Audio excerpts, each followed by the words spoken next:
आशा करता हूं कि आप सब स्वस्थ होंगे और ईश्वर का गुणगान गा रहे होंगे। सतगुरु की महिमा आप पर बरस रही होगी।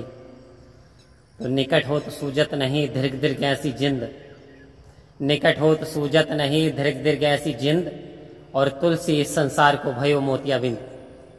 आओ संत महात्माओं, ये बात शिरोमणि गोस्वामी तुलसीदास जी ने कई हजार वर्ष पूर्व रामचरितमानस में रच दी।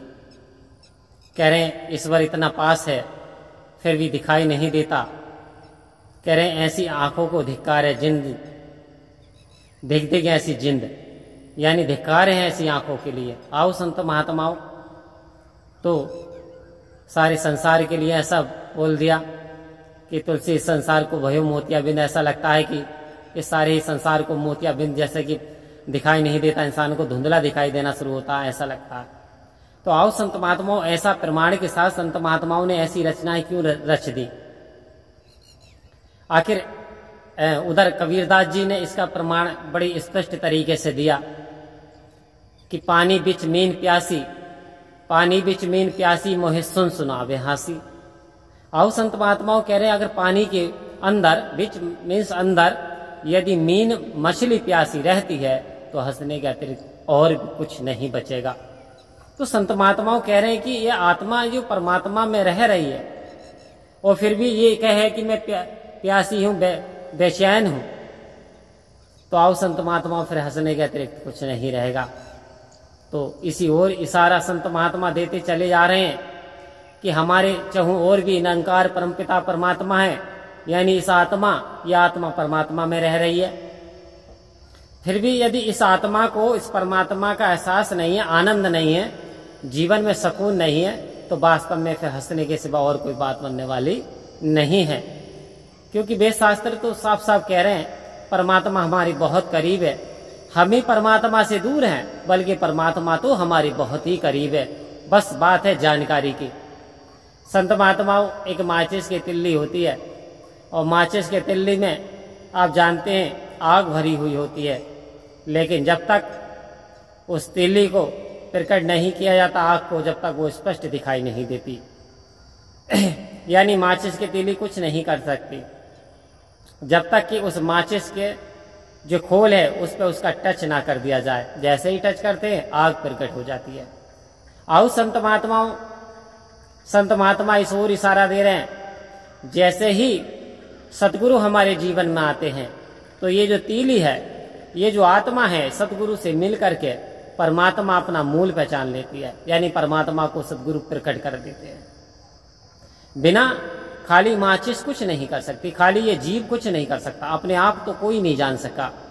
आज लो चाहे कबीरदास से लेकर के, रैदास से लेकर के और भगवान कृष्ण से भगवान राम, यहाँ तक कि सारे संत महात्मा अपने आप बिल्कुल कोई नहीं जाना बिना सतगुरु की कृपा से। तो हमारे जीवन में सतगुरु का होना बहुत जरूरी है। जिस प्रकार से एक तीली कुछ नहीं कर सकती स्वयं, उसे माचिस का सहारा लेना पड़ता है। ठीक इसी प्रकार से इस जीवात्मा को इस भव सागर से पार होने के लिए सतगुरु रूपी नाव का सहारा लेना पड़ेगा। और यदि हमारे जीवन में हिस्से में सतगुरु आए हैं, सतगुरु आए हैं तो जीवन में निखार आया, सतगुरु आए हैं तो समझो जीवन का कल्याण हो गया, सतगुरु आए हैं तो हमारे जीवन में चमत्कार हो गया, सतगुरु आए हैं तो हमारा जीवन सफल हो गया। यदि ऐसा नहीं हुआ तो हम अभाग्यशाली हैं, और यदि ऐसा हुआ कि सतगुरु हमारे जीवन में आए तो हम भाग्यशाली हैं। तो आओ संत महात्माओं, आज आवश्यकता है हमें सतगुरु को अपनाने की, सतगुरु के वचनों पे चलने की।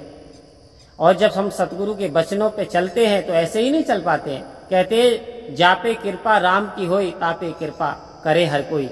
यानी जब जब इंसान के ऊपर ईश्वर की कृपा होती है, राम की कृपा होती है, तब तब यानी सतगुरु जीवन में आते हैं, वरना ऐसे नहीं आ सकते। ऐसे तो लाखों करोड़ों की भीड़ है। आओ संत महात्मा, सबके किस्मत में सतगुरु का प्यार क्यों नहीं होता? ये इंसान के जीव के कुछ ऐसे कर्म हैं जो हमारे भूत पर, जो सतगुरु के हमें स्नेह मिला, कृपा मिली, तो हमारे जीवन में आया। ब्रह्म ज्ञान की दात पा करके आत्मा ने झूमना शुरू कर दिया, मीरा ने गाना शुरू कर दिया, कबीरा ने ये गाना शुरू कर दिया, मीरा ने नाचना शुरू कर दिया। कि पायो जी मैंने नाम रतन धन पायो, वस्तु दी अमोलक गुरु ने कर कृपा अपनायो, पायो जी मैंने नाम रतन धन पायो। आओ संत महात्माओं, ऐसा कह के मीराबाई ने झूमना आनंदित हो जाती है। वास्तव में ये सच्चिदानंद है, सच्चा आनंद है, और इस सच्चे आनंद को जब आत्मा प्राप्त कर लेती है तो फिर आनंदित हो जाती है, फिर गम बेगमपुर का निवासी हो जाता, फिर गम का कोई नामो निशान नहीं होता। तो आओ संत महात्माओं, कृपा करो, दया करो, मेहर करो, सतगुरु के वचनों पे चलना आ जाए, और ये जो दात अनोखी है इसका पालन करना आ जाए। परम प्यार से बोलिए धन्यकार जी।